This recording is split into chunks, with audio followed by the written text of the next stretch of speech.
One of the powerful thing is holiness, పరిశుద్ధత.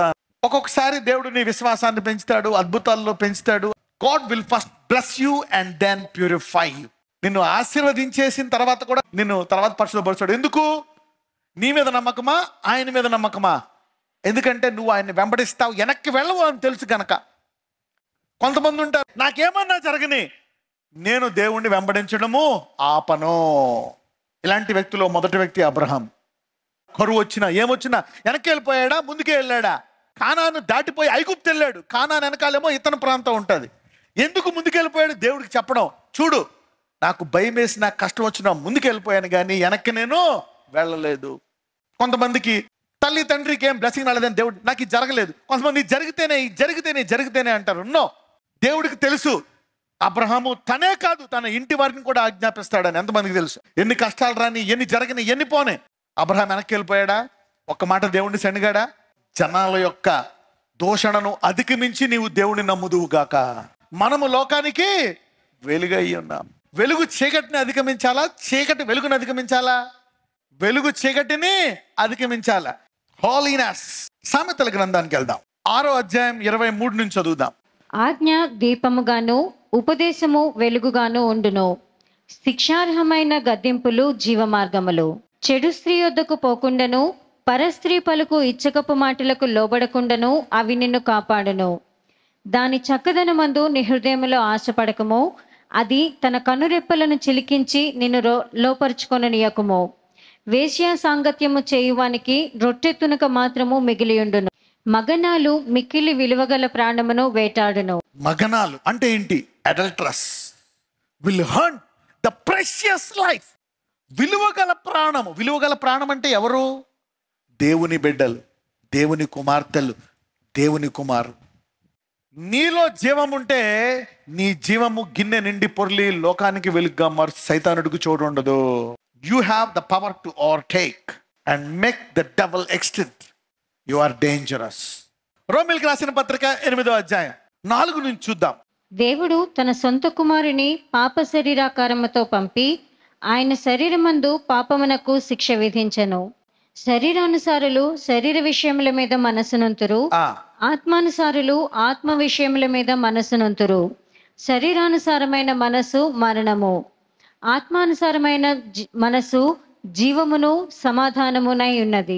ఆత్మానుసార మనస్సు ఏమై ఉందంట? జీవము, సమాధానం. డాక్టర్ ఎవరి కోసం అంట? రోగులకు. మరి యేసు ప్రభు వారు ఎవరి కోసం వచ్చారంట? అయితే మరి పాత నిబంధనలో శాస్త్రులు, పరిసయ్యులు వాళ్ళందరూ కూడా పాపుల జోలికి వెళ్ళరు, వేశ్యల జోలికి వెళ్ళరు, సుంకరుల జోలికి వెళ్ళరు, వాళ్ళెవరిని ముట్టుకోరు. అయితే యేసు ప్రభు వారు ఏమంటారు? నేను ఏం కలిగి వారిని బాగు చేయగలుగుతాను అన్నాడు.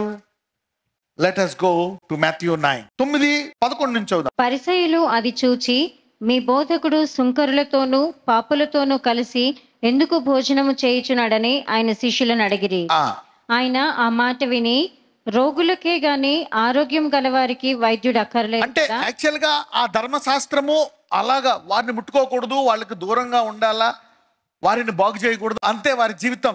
అయితే ఇప్పుడు ఆ సబ్బాతు దినం ఇచ్చే దేవుడు సబ్బాతు దినం అవసరం లేదంటున్నాడు. వాళ్ళకి అర్థం కావట్లే ఏంటి ఇది అని. ఆయన ఎవరు? సృష్టికర్త అనండి. అయితే ఇప్పుడు ఆయన ఒక కొత్త నియమాన్ని విడుదల చేస్తున్నాడు. అంటే ఇప్పుడు నేను వచ్చింది ఎవరి కోసము? వీళ్ళ కోసం. అయితే నేను పాపులను పిలువ వచ్చి తిని కానీ నీతిమంతులను పిలువ రాలేదు, కనుక కనికరమునే కోరుచున్నాను కానీ బలిని కోరను అని వాక్యము భావం ఏమిటో మీరు వెళ్ళి నేర్చుకొనుడి అని చెప్పాను. నేను కనికరమునే కోరుచున్నాను కానీ బలిని కోరను అంటే ఏంటి? కనికరము ఎలాంటి సుంకరులనైనా పాపులనైనా ఆయన స్వరూపములోకి మార్చగలదు.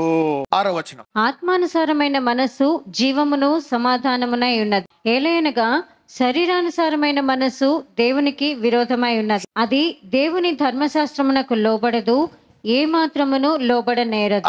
పాత నిబంధనలో మరి 40 సంవత్సరాలు అక్కడ వాళ్ళందరికీ మోషే ఏమిచ్చాడు?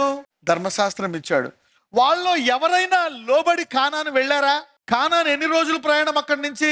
2 వారాలు. ఎన్ని సంవత్సరాలు తిరిగి ఎడారిలో చనిపోయారు? 40 సంవత్సరాలు. అంటే శరీరానుసారమైన మనస్సు దేవునికి విరోధమైనది. అది దేవుని ధర్మశాస్త్రానికి కూడా లోబడదు. చూద్దాం.